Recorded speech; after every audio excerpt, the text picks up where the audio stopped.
Good morning. We're in Judges chapter 6 again this week. We're going to pick up where we left off from last week.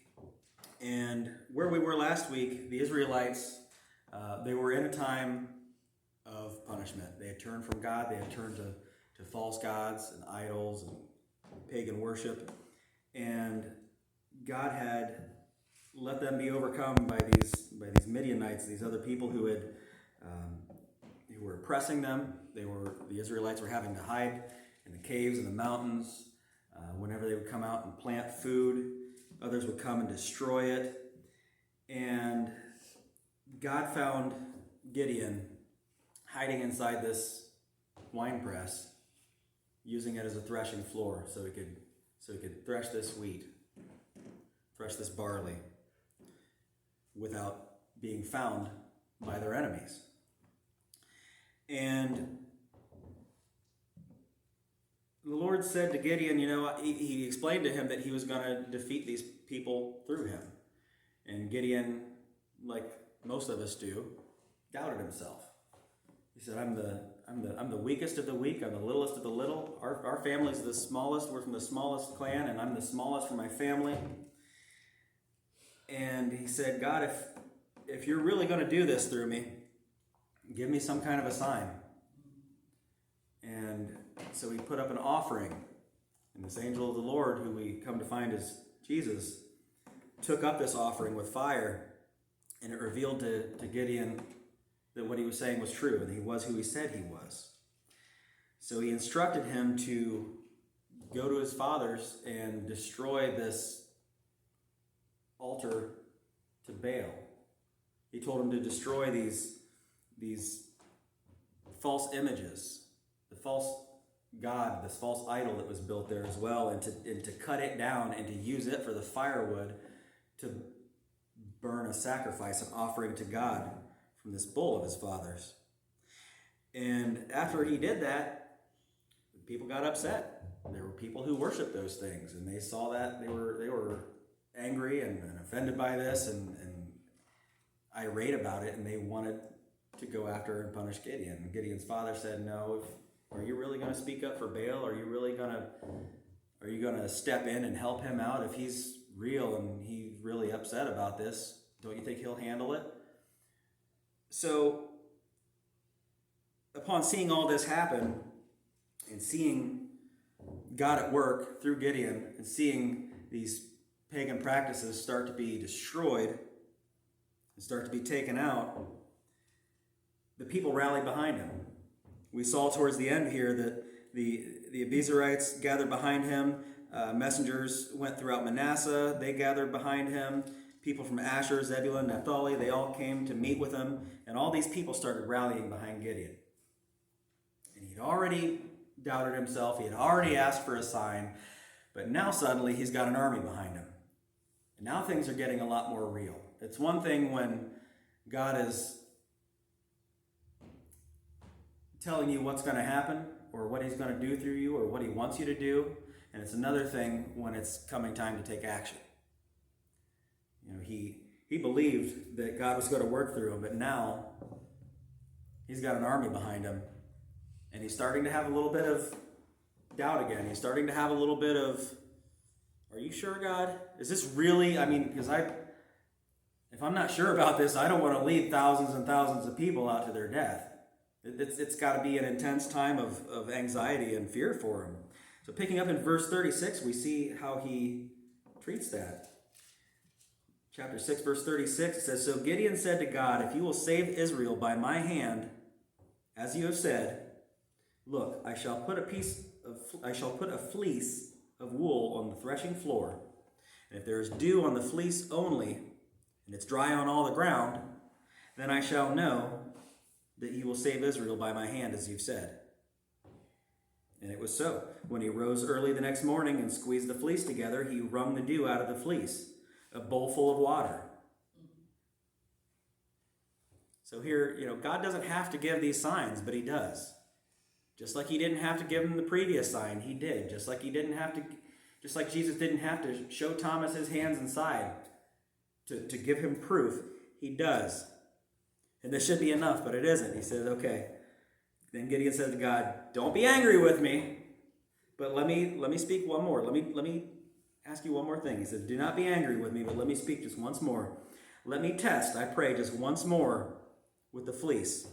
Let it now be dry only on the fleece, but all the ground let there be dew." So God did so that night. And it was dry on the fleece only, but there was dew on the ground. You know, maybe he thought, okay, this is just a coincidence. Maybe it just got wet because it's a fleece and it soaks things like that up. Maybe this is just, maybe I'm reading this wrong. Maybe he didn't really answer that. Maybe I ought to see if he'll do the opposite.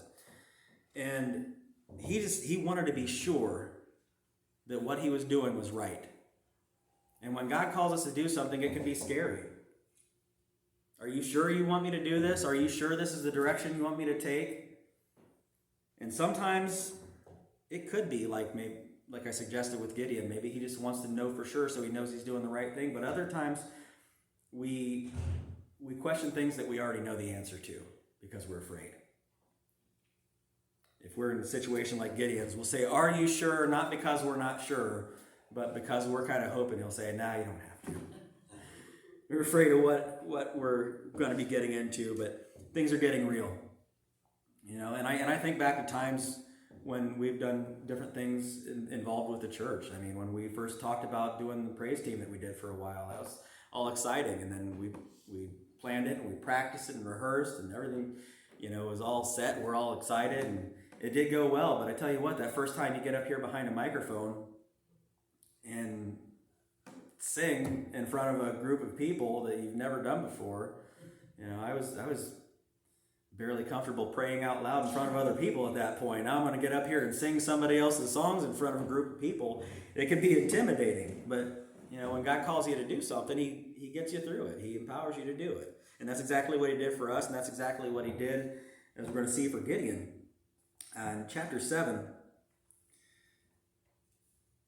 verses 1 and 2. Then Jerubbaal, that is Gideon, and all the people who were with him rose early and encamped beside the well of Herod, so that the camp of the Midianites was on the north side of them by the hill of Moreh in the valley. And the Lord said to Gideon, "The people who are with you are too many for me to give the Midianites into their hands, lest Israel claim glory for itself against me, saying, 'My own hand has saved me.'" Now, something I want to point out right off the bat says, "Then Jerubbaal," that is Gideon. Why doesn't he just say, "Then Gideon"? Why does he have this new name? Well, let's look back in chapter 6 for a second. In verse 32, right after he tore down Baal's altar, "Therefore on that day he called him Jerubbaal, saying, 'Let Baal plead against him, because he has torn down his altar.'" This new name, Jerubbaal, basically meant Baal's enemy. It basically meant Baal's opponent. And these people he was getting ready to go up against worship Baal. It would be like an enemy coming against the Israelites, saying, "Enemy of God," calling himself enemy of God. It was letting them know that I'm fighting against what it is you stand for. But Gideon here, Jerubbaal, it says, "He and all the people who were with him rose early and encamped beside the well of Herod." So the camp of the Midianites was on the north side of them, by the hill of the valley. Gideon was in this. He was preparing for it. He got up early. He got the people up early. He was being strategic. He had them encamped around a well. Got to make sure that they've got supplies, they've got water. And as we're going to see later, these Midianites were lower in the valley down from them. So they were using strategic advantages. They've got the high ground, they've got the water, and they're getting up early. It's hard to win a battle when you sleep in. But God explains, "The people who are with you are too many for me to give the Midianites into their hands, lest Israel claim glory for itself against me, saying, my own hand has saved me. Just like we talked about the way God uses the weak so his power is shown. The same happens not just on an individual level, but with the army in this case. God picked the little guy. He could have picked the big, strong guy. But if the big, strong guy does something that a big, strong guy can easily do, it just looks like the big, strong guy did what the big, strong guys can do. But if the little, weak-looking guy is able to do big, strong guy things, it's more obvious that God's at work through him. And God didn't want Israel to be able to say, you know what, we beat these guys because we rallied together. We're going to see there's 32,000 of them rallying behind Gideon. They're not going to be able to say, you know what, we beat them because we rallied together and we became a powerful force against them. We had the biggest army. And there's a couple reasons that it's important that that doesn't happen. Because he says he doesn't want them to be able to claim glory for themselves, that their own hand has saved them. Because it wasn't just the Midianites that they were going to be saved from. It was God's punishment that they were going to be saved from. Because these Midianites were there. These Midianites had conquered them as God's punishment for their betrayal of him from before. So if they had felt that they had raised themselves up into this army and defeated these people, they might have felt like they beat God's punishment. They might have felt like, we're stronger than God. God can't hold us down. He didn't want them to be able to glory in themselves in that. They wanted people to see his power. And every time we see God's power shine through like that in the Bible, people turn to him. Whole countries turn to him. Leaders turn to him. Verse 3. Now therefore, proclaim in the hearing of the people, saying, whoever is fearful and afraid, let him turn and depart at once from Mount Gilead. And 22,000 people returned, and 10,000 remained. So here's where we see how many people were there. 22,000 left, and 10,000 stayed. So there were 32,000 people with him here, and over 2/3 of them just up and left. God didn't say,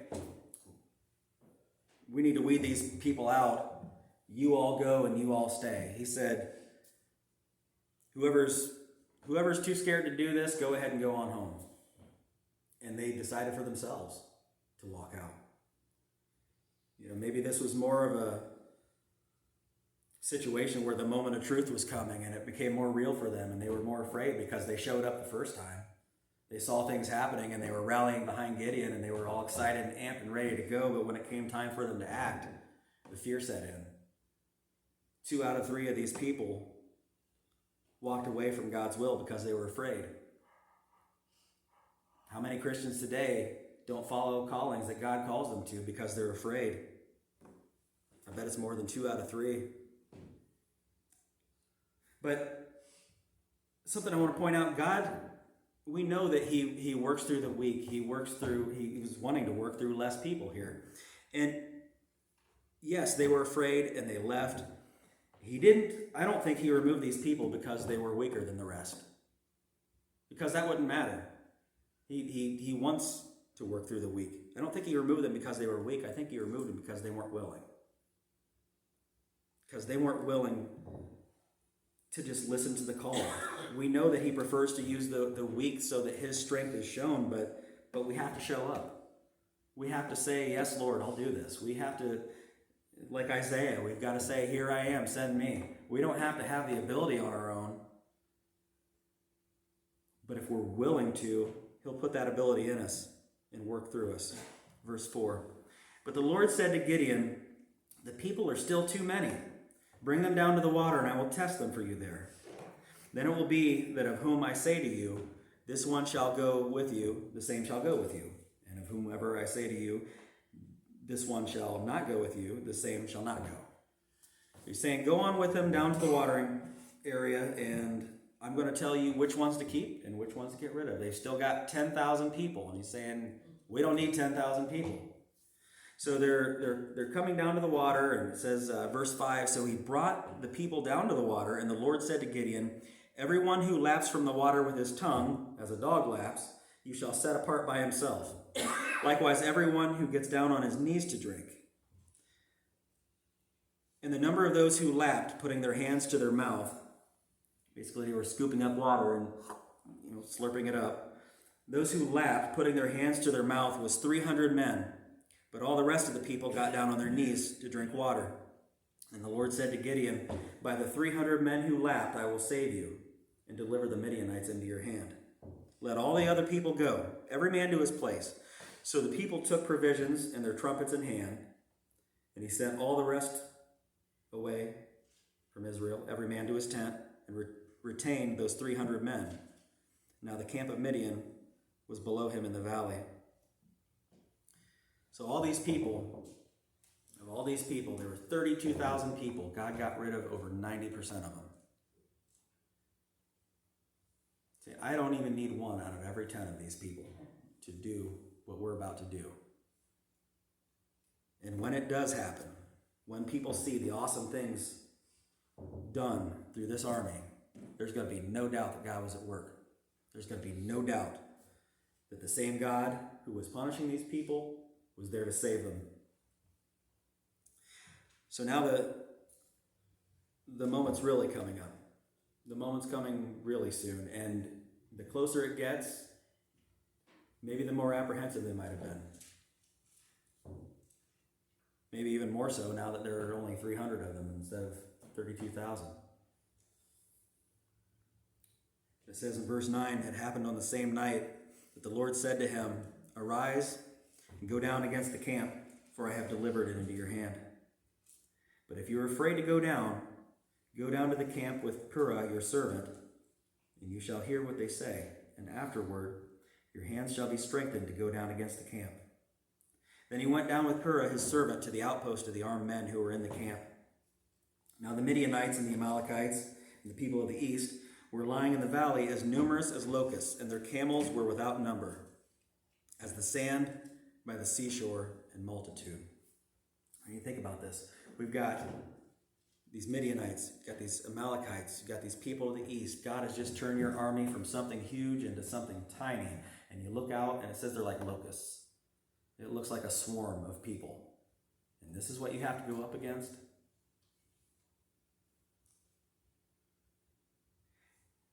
You think a smaller army going up what looks like a swarm of locusts, as numerous as locusts, do you think that they might lean on their faith a little harder? You think they might reach out to God a little more powerfully? Sometimes it's when things seem the most impossible that we turn to God the most. Sometimes it's when the enemy or the obstacle that we're about to face is so massive that it's impossible, we lean into God the most, and that's when we see Him work in powerful ways that build our confidence for next time. The bigger obstacle comes later on down the road, and we think, that's nothing. Look what He got me through before.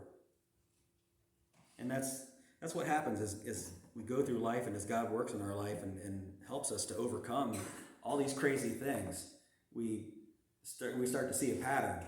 He's not going to leave us. He's not going to abandon us. He's not going to forsake us. He's going to walk right through this with me, just like He promised, and He's done it every single time. And it builds our faith. So God's saying, you know what? Go look. There's all these people. The victory's already yours. But if you're nervous about this, take your servant, go down, and trust me, you're gonna see or hear something that's going to encourage you, that's going to build your confidence in this. Because he's seen Gideon's self-doubt. He knows that he has issues with his confidence in his own abilities and his own personal doubts. And in knowing our hearts, He knows how to guide us. He knows what kind of nudges we need and what kind of encouragements we need. Verse 13 says, when Gideon had come Gideon and his servant had gone down there to check things out. It says, when Gideon had come, there was a man telling a dream to his companion. He said, I've had a dream. To my surprise, a loaf of barley bread tumbled into the camp of Midian. It came to a tent and struck it so that it fell and overturned, and the tent collapsed. Then his companion answered and said, this is nothing else but the sword of Gideon, the son of Joash, a man of Israel. Into his hand God has delivered Midian and the whole camp. And so it was when Gideon heard the telling of this dream and its interpretation that he worshipped. He returned to the camp of Israel and said, arise, for the Lord has delivered the camp of Midian into your hand. What happened here? He overhears these people talking about this dream, this symbolic dream. What did this mean? A loaf of barley tumbled into the camp of Midian? Barley bread, a loaf of barley bread, something that was risen up from barley. Where did God find Gideon? He was raised up from that threshing floor. He was raised up into this warrior. He knew this loaf of barley bread was the sword of Midian.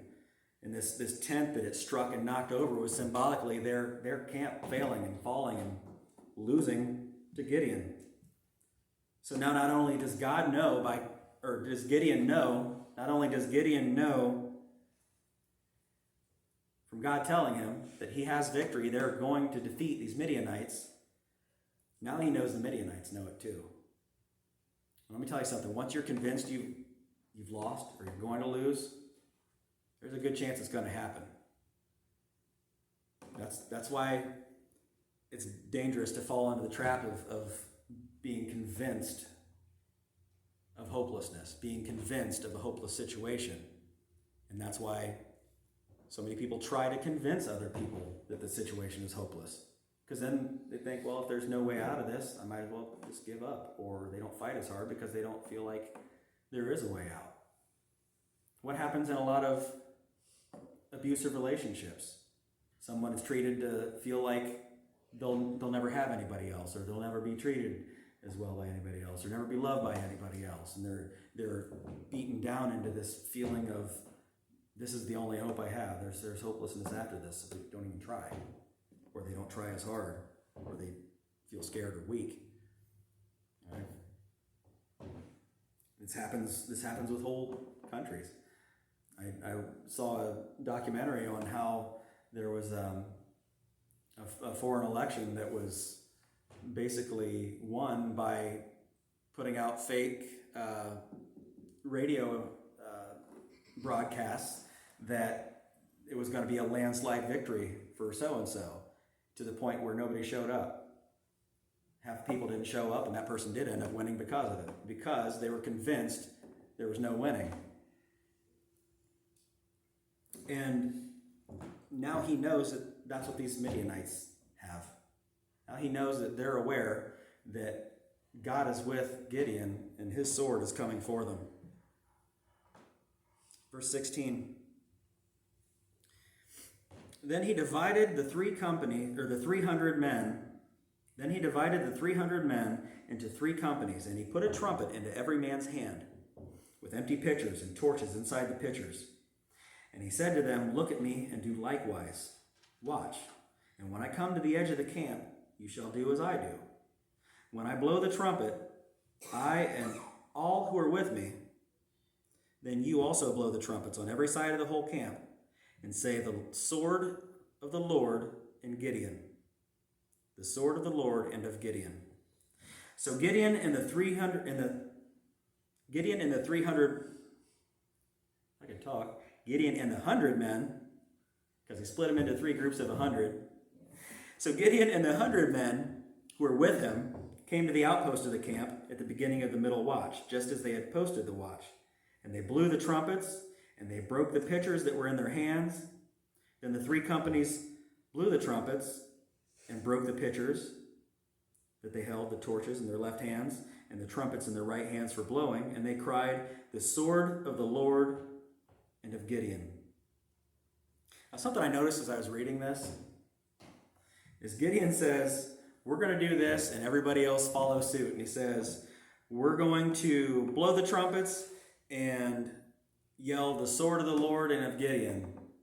And that's what I want you to repeat. But when it came down to it, they did those things and they broke their pitchers. And I just pictured myself being there in Gideon's shoes after saying, do exactly what I do. And then I accidentally break my pitcher, and everybody else is like, yeah, let's break our pitcher, thinking that's what he wants them to do. But think about what this does.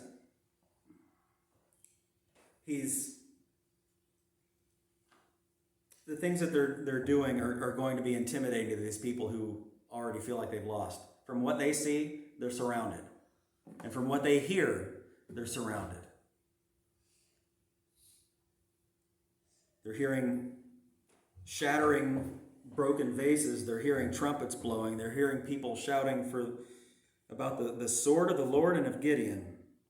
I wonder why he made him say that. I wonder why that's what he said. Specifically, the sword of the Lord and of Gideon. See, what they didn't know is Gideon knew what they were the most afraid of. What's it say in verse 14? Then his companion answered and said, this is nothing else but the sword of Gideon. Going on down, God has delivered Midian and the whole camp into his hand. They were expecting the sword of Gideon and of God to be their downfall. And Gideon knows that. And he has the people yell the one thing that they are expecting that will confirm to them that they're about to lose. What do you think that did to the Midianites' morale, to their confidence, to their fear? So what happened? Verse 21, and every man stood in his place all around the camp, and the whole army ran and cried out and fled. When the 300 blew their trumpets, the Lord set every man's sword against his companion throughout the whole camp. And the army fled to Beth Acacia towards Zerah, as far as the border of Abel Meholah by Tabbath. And the men of Israel gathered together from Naphtali, Asher, and Manasseh, and pursued the Midianites. They were surrounded. You know, if Gideon had come up on one side, or even two sides, and had everybody break these vases or these pitchers, and shout the sword of the Lord and Gideon and blow their trumpets, they would have just ran the other way. And they would all escape together. They would all been banded together still. They would have all been an army still. But instead, there was no clear escape. So they all just scattered. They all scattered and slipped through where they could. And having this illusion that they were hopeless, and it wasn't just an illusion. They were hopeless. There was no winning this with God on their side. But from what they saw, they could see that there was a hopeless situation. And it made them scatter. It made them give up, retreat, and run. And the devil likes to give us that same illusion. That same illusion that we're hopeless. That same illusion that there is no saving us. There is no forgiveness for what we've done. There is no coming back from certain mistakes. There is no usefulness that we have for God, because who are we? We're just a little Gideon. He likes to give that illusion that we're hopeless, so we'll just give up and retreat. How easy is it for him to win a battle if he can just trick us into giving up on it? We got to be watching for stuff like that. But now they were all scattered. Verse 24 says, then Gideon sent messengers throughout all the mountains of Ephraim, saying, come down against the Midianites and seize them from the watering places as far as Beth-barah and the Jordan. Then all the men of Ephraim gathered together and seized the watering places as far as Beth-barah and the Jordan. And they captured two princes of the Midianites, Oreb and Zeb. They killed Oreb at the rock of Oreb, and Zeb they killed at the winepress of Zeb. What a coincidence. They pursued Midian and brought the heads of Oreb and Zeb to Gideon on the other side of the Jordan.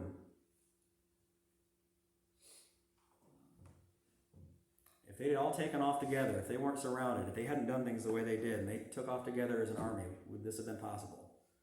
Would they have just been able to say, hey, all you people throughout our tribes, just go out and catch all the scattered, individual, weak, unprotected people? Do you think if they would have been able to stay together, and if they weren't scattered like that, that the Israelites would have ever had a chance to get to these two leaders, these princes? Don't you think they would have been heavily guarded? If they had just invaded the camp, don't you think that these princes would have had soldiers all around them? But they were scattered. They were weakened. They were vulnerable. You know, Jesus prayed to the Father before he left, speaking of his disciples and of us, of his people. Make them one as you and I are one. He was pushing for unity. People divided are weaker. This army was weaker because it was divided. But people who are divided are weaker. And that's why so many people are tried to be pushed into division. Christians divided are weaker. Churches divided are weaker. Being divided, being separated from God makes us weaker. Sin separated us from God. Sin still separates us from God. Sin separated us from God back in the garden, but it still separates us today on an individual level. The Bible says our prayer life is hindered by sin. Our closeness to God is hindered by sin. Our relationship with him is not as strong. It separates us to a degree, and it invites in more temptation. But it separated us from God. But thankfully, God offers a way to be reunited with him, because he knows that we're stronger with him. He knows that our only hope is with him. He knows that divided from him, just like these Midianites divided from each other, there's nothing but death in our future. There's nothing but hopelessness in our future.